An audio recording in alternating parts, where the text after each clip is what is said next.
સુરત શહેરમાંથી એક અનોખી અને વિચાર પ્રેરક ઘટના સામે આવી છે।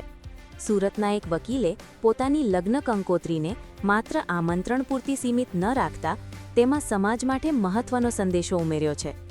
સાયબર ક્રાઇમથી કેવી રીતે બચી શકાય તે અંગેની જાગૃતિ। આ વકીલે લગ્ન કંકોત્રીમાં સાયબર ફ્રોડ, ઓનલાઈન ઠગાઈ અને ડિજિટલ સુરક્ષા સંબંધિત સૂચનાઓ લખી છે, જેમાં અજાણ્યા લિંક્સ પર ક્લિક ન કરવું જેવી મહત્વની બાબતોનો ઉલ્લેખ કરવામાં આવ્યો છે। આજના ડિજિટલ યુગમાં સાયબર ગુનાઓ ઝડપથી વધી રહ્યા છે અને લોકોમાં જાગૃતિ લાવવી અત્યંત જરૂરી છે। લગ્ન જેવા શુભ પ્રસંગે આવો સંદેશો આપવાથી વધુમાં વધુ લોકો સુધી આ માહિતી પહોંચે, એ જ તેમનો હેતુ છે। આ અનોખી પહેલને લોકો દ્વારા ખૂબ પ્રશંસા મળી રહી છે। સોશિયલ મીડિયા પર પણ આ કંકોત્રી ચર્ચાનો વિષય બની છે અને ઘણા લોકો આ વિચારને સમાજ માટે ઉપયોગી અને સમયની માંગ ગણાવી રહ્યા છે। એક તરફ લગ્નની ખુશી અને બીજી તરફ સમાજની સુરક્ષા માટેનો સંદેશ। સુરતના વકીલની પહેલ ખરેખર પ્રશંસનીય કહી શકાય। આપનું નામ? મારું નામ એડવોકેટ ચિંતન વિરાણી। ઓકે, તમને લગ્ન કંકોત્રીમાં સાયબર ક્રાઇમનો સંદેશ આપવાનો વિચાર કેવી રીતે આવ્યો? કેમ કે હું છેલ્લા 5 વર્ષથી લોકો મારી પાસે અલગ અલગ સાયબર ગુનાઓનો ભોગ બનતા હોય અને મારી પાસે સલાહ લેવા માટે અથવા તો ગુનાનો ભોગ બન્યા હોય તો એ માટે પોલીસ અરજી કે અન્ય સલાહ માટે આવતા હોય તો એના માટે લોકોમાં એક જાગૃતિ આવે અને લોકોમાં જેમ જેમ જાગૃતિ આવે એમ એ લોકો સાયબર ગુનાઓનો ભોગ બનતા અટકે। એ માટે મેં એવું વિચાર કર્યો કે લોકો વ્યસન મુક્તિ અને અલગ અલગ ટ્રાફિકના કે એવા અલગ અલગ નિયમોનું કંકોત્રીમાં છાપીને જાગૃતિ ફેલાવતા હોય છે। પણ મને એમ થયું કે આપણે એક અલગ પહેલ કરીએ, સમાજમાં એક સારો સંદેશ જાય અને લોકો જાગૃત થાય। લોકો જેટલા જાગૃત થશે એટલા લોકો સાયબર ગુનાઓનો ભોગ બનતા અટકશે। એ માટે મને કંકોત્રીમાં જ આ પ્રસિદ્ધ કરવાનો વિચાર આવ્યો।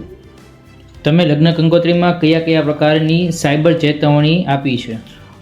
એમાં સાયબર ચેતવણીની વાત કરીએ તો અજાણી લિંક ઉપર ક્લિક નહીં કરવું, .apk વાળી ફાઇલ હોય તો એની પર એ લિંક ઉપર ક્લિક નહીં કરવું, અથવા જો એ લિંક વોટ્સઅપ કે અન્ય કોઈ પણ મારફતે આવી હોય તો આવી .apk ફાઇલને તમારા ડિવાઇસમાં ઇન્સ્ટોલ કરશો નહીં। આવું જો ઇન્સ્ટોલ કરશો તો તમારો ફોન હેક થઈ શકે છે અને તમને નાણાકીય નુકસાન થઈ શકે છે। એટલે આવી .apk ફાઇલ પ્લે સ્ટોરનો ઉપયોગ કરવો જોઈએ। આજકાલ કયા પ્રકારના સાયબર ફ્રોડ સૌથી વધુ જોવા મળી રહ્યા છે? આજકાલ સાયબર ક્રાઇમનો ટ્રેન્ડ જે ચાલી રહ્યો છે તો મની મ્યુલ એકાઉન્ટ નામનો સાયબર ક્રાઇમ એ ટ્રેન્ડમાં ચાલી રહ્યો છે। ડિજિટલ એરેસ્ટ એ ગુનો પણ ટ્રેન્ડમાં ચાલી રહ્યો છે। જો કોઈ વ્યક્તિ સાયબર ફ્રોડનો શિકાર બને તો એમની ફરિયાદ ક્યાં અને કેવી રીતે કરવી?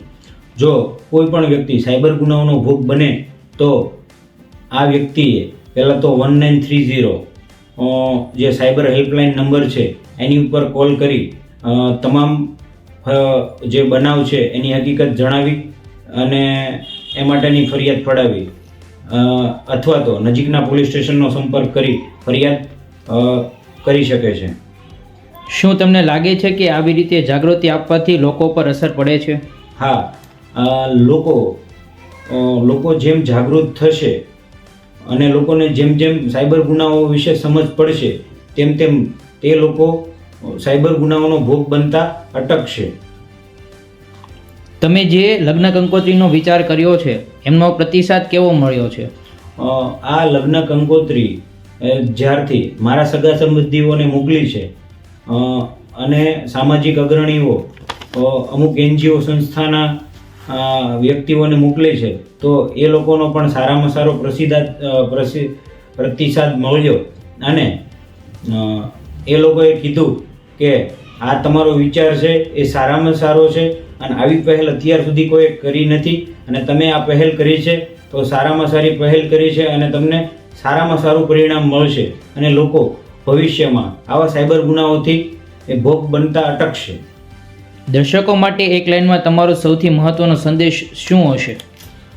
દર્શકો માટે મારે એટલું જ કહેવું છે કે આજની યુવા પેઢી જે મની મ્યુલ નામના સાયબર ક્રાઇમનો જે ભોગ બને છે, તો એ લોકોએ જે થોડાક અમુક પૈસાની લાલચમાં આવીને પોતાનું બેંક એકાઉન્ટ અથવા તો ફેમિલીના કોઈ સભ્યોનું બેંક એકાઉન્ટ કોઈને ભાડે આપવું ન જોઈએ. જો આવું બેંક એકાઉન્ટ તે ભાડે આપશે તો આવા બેંક એકાઉન્ટમાં આખા કોઈ પણ જગ્યાએથી ફ્રોડ થયેલી અમાઉન્ટ એ બેંક એકાઉન્ટમાં ટ્રાન્સફર કરવામાં આવે છે અને જ્યાંથી અલગ અલગ જગ્યાએથી જે સાયબરની ફરિયાદ નોંધાય છે અને ત્યારબાદ જે આ બેંક એકાઉન્ટ હોલ્ડર છે એમની ઉપર કાર્યવાહી કરવામાં આવે છે.